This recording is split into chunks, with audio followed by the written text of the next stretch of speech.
भरताना रामदास तडस यांचं जोरदार शक्ती प्रदर्शन पाहायला मिळालं। ढोल ताशांच्या गजरात त्यांनी उमेदवारी अर्ज भरला। वर्ध्यात रामदास तडस जिंकणार असा विश्वास आता देवेंद्र फडणवीस यांनी व्यक्त केलाय। तडस यांनी पवारांच्या ताब्यातील कुस्तीगीर परिषद घेतली असं फडणवीस म्हणतात। रामदास तडस यांच्याकडून शरद पवारांना धोबी पछाड देण्यात आल्याचं सुद्धा देवेंद्र फडणवीस यांच्याकडून स्पष्ट करण्यात आलंय। पवारांनी पंजा गायब करून दाखवला असं सुद्धा देवेंद्र फडणवीस म्हणतात।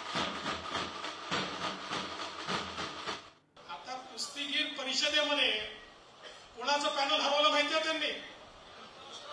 इतके वर्ष कुस्तीगीर परिषदेवर शरद पवार साहेबांचं पॅनल कब्जात होतं, शरद पवारांच्या कब्जात होती। आमच्या पैलवानानं असा डाव टाकला की आता त्यांच्या हातून कुस्तीगीर परिषद निघाली आणि तडस साहेबांच्या हातामध्ये त्या ठिकाणी आली। सर्व डावपेच माहिती आहे, चेहरा भोळा आहे, त्याच्यावर जाऊ नका।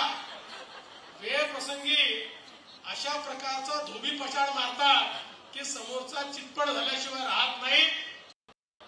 जी गोष्ट आम्हाला जमली नाही ती पवार साहेबांनी करून दाखवली। आम्ही काँग्रेस मुक्त वर्धाचा नारा दिला, जिल्हा परिषद जिंकलो।